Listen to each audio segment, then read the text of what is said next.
You just said you don't label people. In the beginning of the show, you label people as our black men. They're not your black men. They are their mother's men. All right? I think the biggest problem we're facing here is that you're treating men like they're some kind of possession that you can own and you can get them. Without any further ado. Yet not everyone welcomes this increase. Our first guests today are black women who are incensed when they see a black man with a white woman. Lisa says she is sick and tired of white women who steal black men. Tamika says black women need to be strong and assertive. And also joining us is Cheryl. Cheryl says young Africans should not date interracially if they respected their history. Thank you for being here.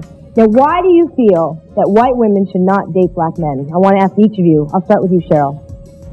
It is not conducive to the African male's race to date a Caucasian woman, given the history we have been through for 400 plus some odd years and what we're presently going through now, the degradation and the abuse from Caucasian people. I do not know why they would want to continue to self-indulge in a narcissistic, sadistic, environment to themselves as to dating a Caucasian woman.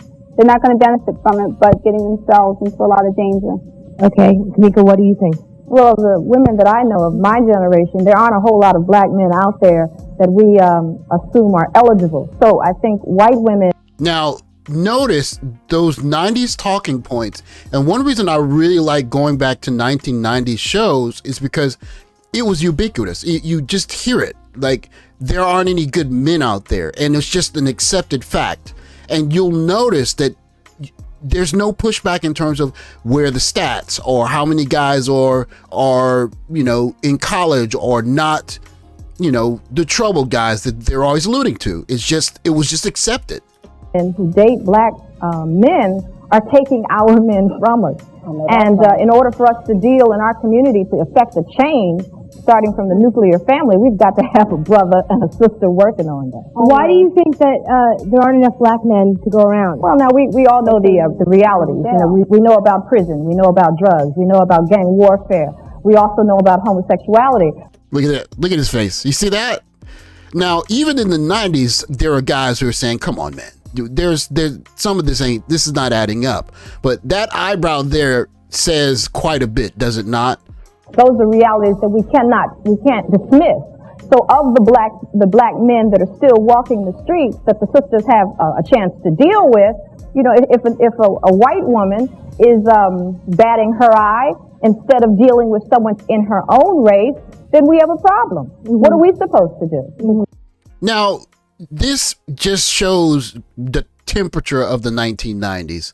It was just an assumption that there just aren't any good black men out there. And so the few that there are out there, they shouldn't date out. But then I want to show you something that runs a little bit counter to that, that's extremely recent. This is a conversation from the OWN network about 3 years ago, and the ladies are lamenting something very specific. I want you to hear what it is. When I think about black men and dating in general, I think about their preferences, and sometimes I don't feel like they're always checking for us. Hello. So I think specifically of a well-known celebrity who has been highly publicized for black women. But when I think about what his recent comments were about the hair of black women and who he would date based on her hair texture, it infuriated me thinking that, well, that one, who is a role model for a lot of black men, is not checking for us. He's making it seem like there's something wrong with having the one B. But do you realize you said that one? Now that's a good point, and I'm glad that the lady said that, is that using one specific example as the standard or the way that most black men think is just, it's not fair, but that's where they're starting the conversation, right? That could be for any but race. That's not just it's him. That one. It's right, but it's not just him. Within the industry, they are fetishizing mixed women. They do. For sure. They do. But just if you have any sort of exotic, and that's the problem. You're right. That's what you're talking about. Now, why are they talking about the industry? And they're talking about the industry's view and one particular rapper's view. And that is just the way that all black men think. And it's just accepted. I want to introduce Ari. Ari says that love has no barriers. Pamela next to her says her boyfriend makes his own choices about who he wants to be with. And finally, Rachel says that her interracial relationship is a healthy one, and that is all that matters. Thank you for being here. What do you think about what these ladies... So as you can imagine, this video is full of fireworks, but this is the first kind of interaction between this young lady here and the Puerto Rican young lady who's dating the black gentleman sitting right next to her. She says that I'm black, but when people look at me, they see me as a color. They're not looking at me as for my culture. Okay? Thank you. So you look white. So you look white. To you, I look white. Yeah, you do look white. And to me, color is not an issue. I don't know why it upsets her so much that I am involved with a black man. That's my choice, and maybe she would take time to find out why is that you're so upset that we are dating black men. Because what you have that I don't have, why my black brother got to go to you? What's the matter with me? I look good. It's the problem. That's what you have. That's right. What you got? You ain't got nothing that we don't have. I just say I do have something because he's not with you. He's with me. Ira says that if he had a choice, he would be with a black woman. But he fell in love with Ari, a light-skinned Hispanic woman, and he will never leave her.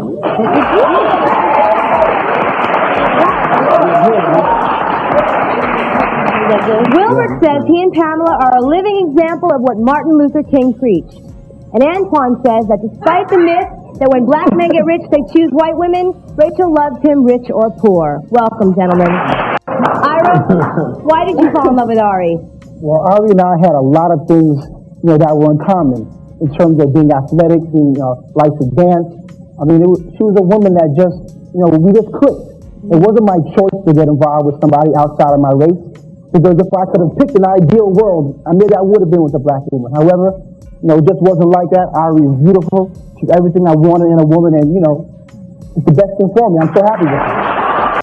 You can see what happened when the competition opened up, right? And we're going to detail his particular story later because it's a very interesting story. But this interaction here, I think you're going to enjoy it. This is why we watch Ricky Lake in the afternoon. Antoine, what about you? Well, when I met Rachel, it was like, we was friends at first, and then we got to know each other, and then it just turned into more than a friendship. We sold out. Did you think about the problems that it might cause? So how can I sell out? You sold out against your own wife. You sold out. Trip, if I wasn't going with her, I still wouldn't go with you. We never go through prejudice, because where I'm from is like accepted. Where are you from? I'm from LA. Are you? Yeah. And every time black guys get rich or something, they run off and get a white girl. Why? Why y'all run off and get a white girl? This next little bit is actually what prompted me to do this video, because you're going to actually see the guy who's dating the Latino, the Puerto Rican lady, actually push back. And he's going to make two really good points. All right, I understand when you say that's his mother, yes, too. Yes, but I'm saying, how can you submit yourself to a white woman? If you can submit yourself to a white woman, your mama wasn't a strong black woman. If you can submit yourself to a white woman. There are a lot of reasons why black men find themselves submitting, as she calls it. There are a lot of reasons why black men find themselves submitting, as she says it, to white women. Now, he says white women, but remember, this is just the very beginning of black guys actually considering other options. What he's really saying is dating out, if you will. But check it, because when you talk about C's Planet, SYSBM, Passport Bros, however way you want to go with it, started right here.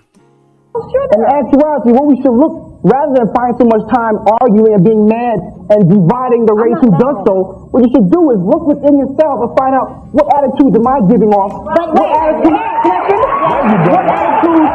Certainly black women. I'm not saying all black women. I agree with you. There's a certain case I want to bring out with my own example, okay? When I was through college, when I did not really have a job and I was preparing for the future, I dealt with a lot of sisters. I had a lot of black girls who were either my friends or girlfriends. And in different ways, they wanted to see certain materialistic things here and now that I didn't have for them. You're right. And what happened was they were not patient. Not all, yes, but a certain few. And in my situation, by the time I got out of school and I, got into the next level of professionalism, who was by my side through the whole time is this woman right here. But she's black. Regardless of the title. Listen though, even if she was white, Forming in the white. even if she was white, Excuse me. but the bottom line is that she came here she as a stayed white by my woman. side, She said and she's now we're black, but together. she came here as And that is the point, is that for a lot of guys who are the non-select guys, if you will, or the guys who you did everything right, you're not in jail, you're not on the corner, and people have been walking around for several decades saying there's no good black men and everybody's down low and all that stuff. And just like the eyebrow guy, here we are. He was struggling through college, and then on the back end of college, this young lady says, "Now I'm gonna go ahead and scoop him up," and the rest is history. and I understand that you, Jennifer, gave up a lot. Yeah, Your I family. My mom told me that if I came out here today, that I couldn't come home. We sympathize. Please. Wait, let me tell you something. Let me tell you something. Let us respect everybody. No, this is the ignorance that gets them nowhere. Thank you. One of the things you can see in Ricky Lake is you see this kind of recycling of themes that continue even to this day. Things like you're quitting on the community if you date out, or things like don't settle even if he's in college. If you can't ball like you're supposed to, then find a guy who can. Or the tripe that there's just no stand-up black men out there. They're still recycled to this day. Yeah, yes. Okay, I know my friends here are probably going to get mad at me, but I personally have nothing against interracial couples. I just want to make a comment to the girl in the blue, because early in the beginning you said there are not enough good black women out there. First of all, it is the black woman who is standing by and supporting the black man in times of trouble. We have kept him here. We have kept him alive. We have kept him surviving. Please don't take that away from us, because we are doing everything in our power to keep our black men strong. I personally have dated out of my race. I have nothing wrong with it. I have nothing against any of you. But please do not take away what we are doing for our black men. Okay. To stay for more than just yourself. French toast your happiness. So I should settle. So I should settle. So I should settle. Clearly, we still have a black community, if you want to call it that, because we still have stuff like this happening. Put out a very specific statement. After a morning event at the Chicago Public Library, outgoing Mayor Lori Lightfoot was asked about the Saturday night chaos downtown that led to 2 people shot, 15 arrested, traffic disrupted, and the CTA suspending service into the Loop. Lightfoot says there's lots of opportunity to redirect young people to safe spaces, but scoffed at one reporter describing what happened as, quote, mayhem. And here's the thing, the mass majority of the young people that came downtown because it was a great weather and an opportunity to enjoy the city. That's absolutely entirely appropriate. There are a few that came with different intentions, and they have and they will be dealt with. But I'm not going to use your language, which I think is wrong, to say that is mayhem. Tell me if you've heard this argument recently. The issue is we have to deal with our families in order for us to do something to our communities. And we cannot do that if we keep going outside of our own community. That's what the issue is. It's not that you don't have a love. Excuse me, let me finish. Thank you very much. It's not that you don't love your man and that he loves you. Hopefully he does. I sincerely hope he does. But my reality as a black mother is I have 2 daughters who are going to grow up who one day will have to deal in this world. And unless we deal with our communities, unless we get our children together, our brothers off the street, unless we do something constructive, then there's not going to be a world for my daughters to live in. And I am opposed to you taking the brothers that we need to build something up. If I didn't know any better, I would say that sounds like an appeal to save your community, black man. Very interesting, the time that the community reaches out to productive, responsible men when the community is in disarray, because when it's time to pick a husband, those are the last guys picked because they're boring, they're non-select, and they're not exciting. It's unfortunate that the community as we have known it operates in this fashion, but I don't think it's our job to fix it. So I think you need to get your parachute and get out the best way you can and do what's best for you and your future lineage, because save your community, black man, that ain't it. Thanks for watching. Like, subscribe, comment below, and I'll catch you guys in the next video. Take care, guys.